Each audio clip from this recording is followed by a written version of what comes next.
Olá, pessoal. Bom dia a todos, tudo bem? Meu nome é Marcelo, eu sou professor do DEMAF, tá? Do Campus Rio Pomba, e espero que esteja tudo bem com vocês, né? Nós estamos passando por momentos delicados, né, gente? Mas vamos ter fé em Deus, né? Vamos acreditar no Pai, que daqui a pouco nós estaremos todos juntos novamente, né? Cada um fazendo o seu papel, ficando em casa, né? Lavando bem as mãos, né? E vamos ter fé, né, gente? A gente sabe que o momento é difícil, mas vamos acreditar no Pai que tudo vai dar certo, né? Eu e o professor Marcos Pavani, nós vamos estar disponibilizando semanalmente para vocês a resolução de alguns exercícios do Enem, tá? De algumas questões que caíram nos exames anteriores, né? Para estar colaborando de alguma forma aí com vocês, tá? Eu vou deixar meu e-mail e o meu contato telefônico lá na comunidade virtual, e quando vocês quiserem, tiverem alguma dúvida, tá? Vocês se sintam à vontade para poder fazer qualquer consideração lá comigo lá. Nós estamos à disposição de vocês, tá joia? Então, a gente pegou no ano de 2018 duas questõezinhas aqui nessa semana, a gente está podendo conversar sobre elas, tá? A gente sabe, gente, que a prova do Enem é uma prova muito extensa, né? Nós temos aí 4, 5 horas para poder resolver, né, 90 questões, então, assim, é bem delicado, é uma prova bem trabalhosa, né? E a matemática também, esses últimos anos, ela tem vindo com um nível um pouco diferenciado, né? E todo ano, gente, esse tipo de questão igual a 138 são questões comuns, né? Que tratam sobre o tema razão, proporção, né? Para a gente tentar montar algumas expressões. Então, vamos dar uma olhada nessa questão número 138, tá? Uma empresa deseja iniciar uma campanha publicitária, divulgando uma promoção para seus possíveis consumidores. Para esse tipo de campanha, os meios mais viáveis são a distribuição de panfletos na rua ou anúncios na rádio local, né? Considera-se que a população alcançada pela distribuição de panfletos seja igual à quantidade de panfletos distribuídos, enquanto que a alcançada por um anúncio na rádio seja igual à quantidade de ouvintes desse anúncio.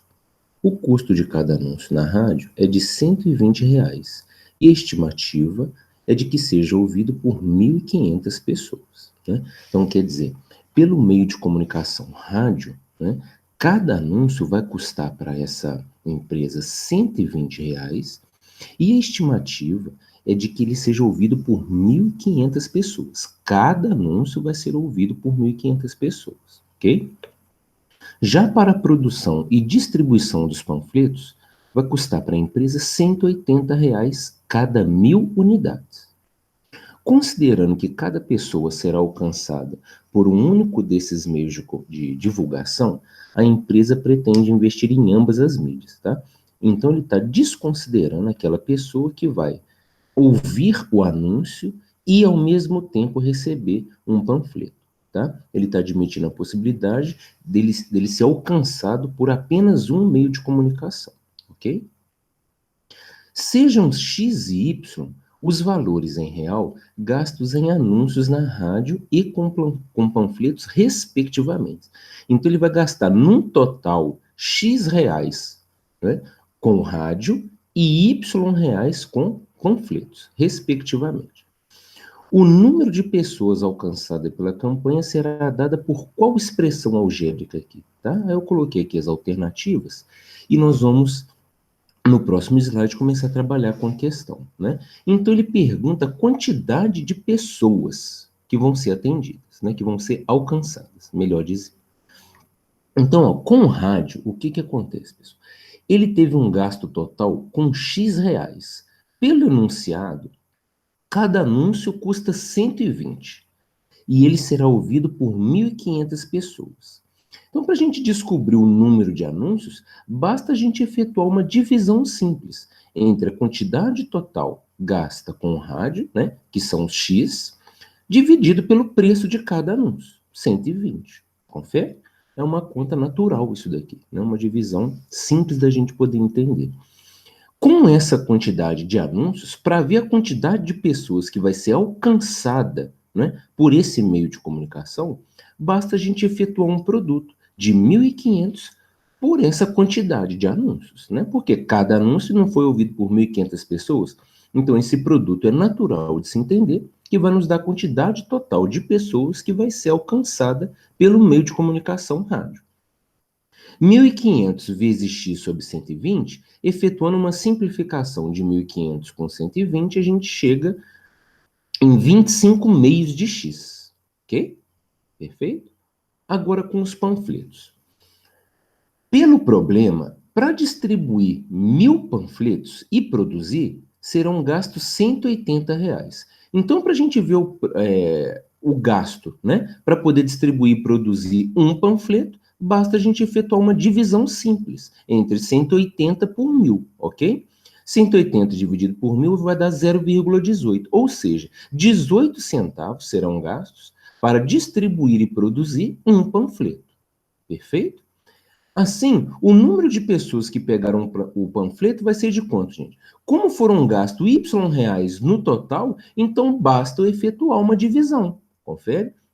Entre o total gasto dividido pelo preço de um panfleto, ok? Então, Y sobre 0,18, basta eu transformar o 0,18 para um número racional, né? 0,18 não é a mesma coisa que 18 sobre 100. E para efetuar essa divisão, eu conservo o numerador e multiplico pelo inverso do denominador. O inverso de 18 sobre 100 é 100 sobre 18. Que, simplificando, resulta em 50 nonos de y. Tudo bem? Logo, e como eu não tenho nenhuma pessoa, pessoal, que foi alcançada pelos dois meios de comunicação, a adição simples entre aquelas duas quantidades, né, vai nos dar o resultado, ok? Visto que a interseção é vazio. Então, a resposta final deverá ser 25x sobre 2 mais 50y sobre 9. Quantidade de pessoas alcançadas pelo rádio, quantidade de pessoas alcançadas pelos panfletos. Tudo bem? Analisando agora as alternativas, nós vamos perceber que nenhuma delas possui 25 meios de x, está vendo? Porém, somente a letra A, ela possui 50 nonos de y, né? Mas se nós percebermos, 50x sobre 4, né? 50 sobre 4 é um número racional que é equivalente ao 25 meios, né? Basta só você fazer a simplificação. Então, a resposta da questão 138 vai ser a letra A. Tudo bem? É uma questão bem simples, olha lá, mas ela é uma questão, né, bem grande, né? Então, a gente tem, em média, aí, na faixa de uns 3 minutos para a gente poder resolver uma questão, né? Então, assim, mas com o treinamento, né? Esse ano aí, se vocês quiserem, pode me mandar mensagem que eu vou ajudando vocês aí nesse sentido, tá? Beleza?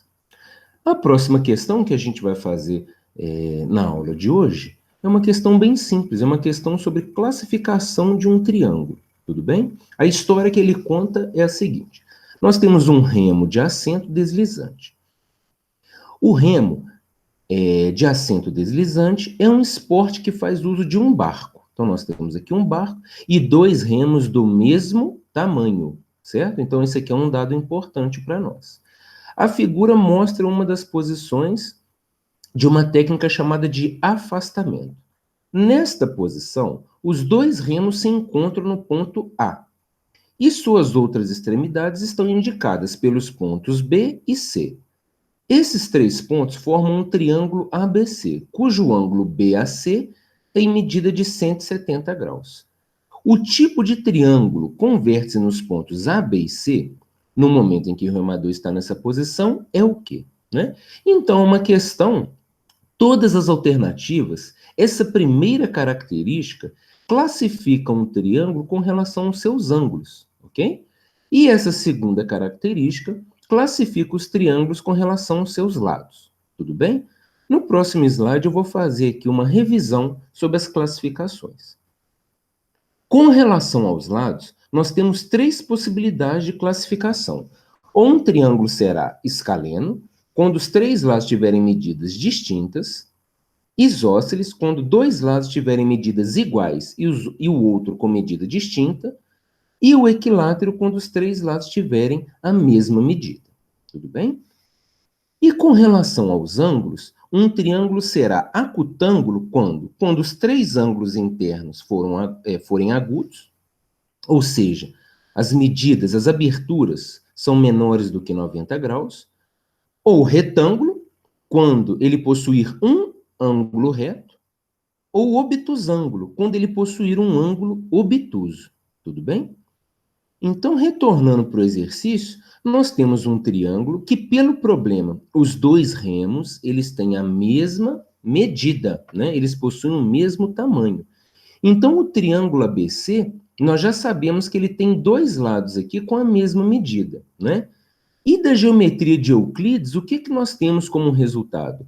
O maior ângulo, ele sempre se opõe ao maior lado, né? Então, como nós temos aqui internamente um ângulo de 170 graus, eu tenho certeza que o maior lado é o lado BC, né? É o lado que se opõe a ele, perfeito? Então, a medida BC é maior do que a medida AB, né? Que tem a mesma medida do AC.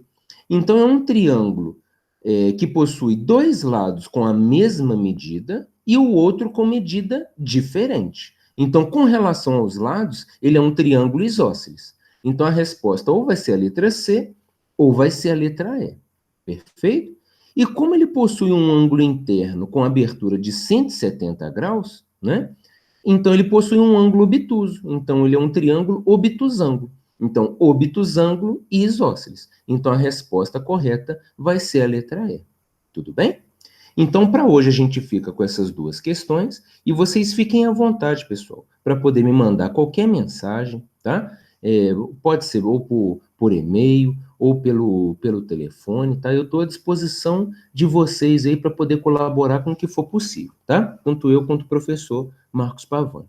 Então, vocês fiquem bem, fiquem em casa, fiquem tranquilos, tá? E podem contar conosco que a gente vai ajudar vocês aí com essas questões, tudo bem? Fiquem com Deus e até a próxima.